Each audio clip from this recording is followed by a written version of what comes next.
So we're back to our discussion of Spring JPA and the in-memory H2 database, ready to write some Java code. So I'm going to right-click here on my package and do New Class. And I like to right-click on the package in order for this to be filled out. If I right-clicked up here, this would be blank. I want to go down to Models. So we're going to have a sub-package here created for us. I'm going to call this Employee. So we're going to model an employee. And in general, in the package, models are where your business models go. And those will be tied to the database. So we're going to have a very simple Java class, as you'll see. There's not much difference between writing this in regular Java and writing an entity that can actually be stored to a database. So we'll create a couple of fields here that we can store. One is required. I'm going to type this long. It could be an integer as well. An ID and a name. We'll right-click here and let Eclipse generate getters and setters for us.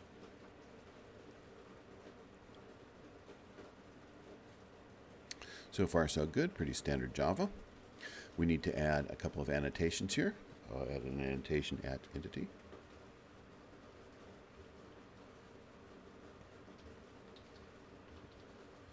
And we'll import the package necessary for that. Now notice, you have to be careful here. As you add dependencies in Maven, Eclipse is going to discover more and more classes that match the names that you type in here. We want the JavaX persistence import. So that's the entity. There's one other requirement, and that's the ID annotation. And in the ID annotation identifies the primary key for instances of the employee. Always required. So at entity and at ID are the only required attributes. There's other attributes that we'll go over later, but those are the basic requirements for our wiring to the database. And we'll do that next by right-clicking here, do New Java Class. And this time we're going to create another package. We'll call this one Repositories. So these are pretty much, I'm following pretty standard naming conventions here. So the repositories package is going to represent the tie between our models and the database. And they're one-to-one. So we're going to have an employee repository. And I've noticed I've made a mistake, and I'm going to correct that mistake right now. So the mistake I made was starting it as a Java class. We need to start an interface here. So the first step here is to create an employee repository interface.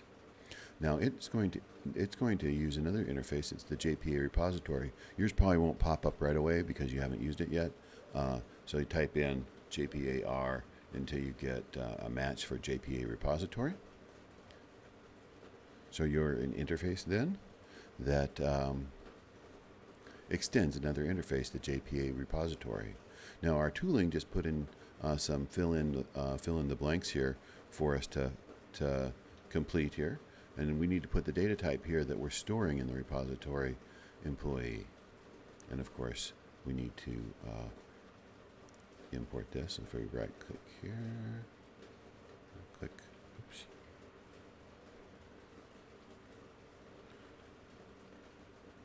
Click here, import employee. Sometimes that's more difficult than it should be. And the other type in the generic that we need is the type of the primary key that we used. It's wrapper class anyway. We used a long recall, so I'm going to use the wrapper class long. So now we have an interface, employee repository, that in turn extends another interface that's a generic JPA repository. The generic that's been specified to employee and the key long.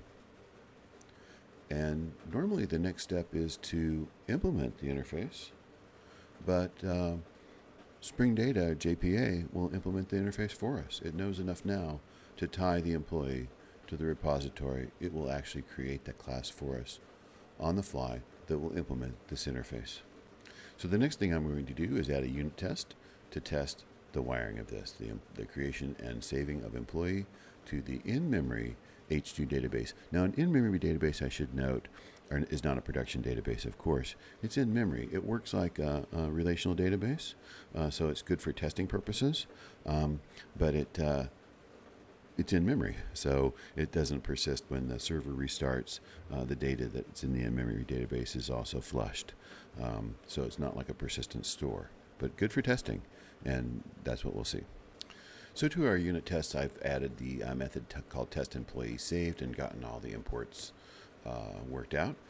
So we have our first one we need to look at, auto-wired. Remember, auto-wired means dependency injected. So not only will the Spring Boot framework create an instance of the class, recall that employee repository is just an interface for us, and it also wrote the class for us. Our @test annotation, which tells the framework to load this as a unit test. We create an instance of the employee class. We set its ID. Remember, that's the key here. 1L means one long, and then set name to Bill. Then we employee repository.save. Notice repository implement the CRUD methods. They may not call them the CRUD. Create, update, and delete. In this case, called save. Now we're going to read it. Read it back in. We find by ID. The find essentially returns I'm able to find it, and then we do get to realize it into the saved employee. We assert that that saved employee is not null, that it was able to found, and that the get name is Bill. Then we'll run the unit tests. JUnit test. Loads the Spring server, and then runs the test for us. And we'll take a look. And our tests have successfully passed. So we know that we've successfully created an employee repository. We've saved that employee repository to the in-memory database, and we've read it back out again. In working through this example, I've shown you some standard ways of modeling your code in Spring Boot. The models package, where your business models are, your Java classes, where you model your data, and then the repositories.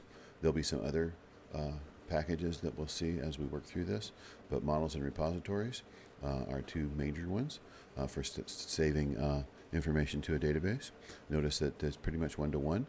If there's a model that needs to be stored, it will have a repository interface written for it, and that's all the code you need to write. Thank you.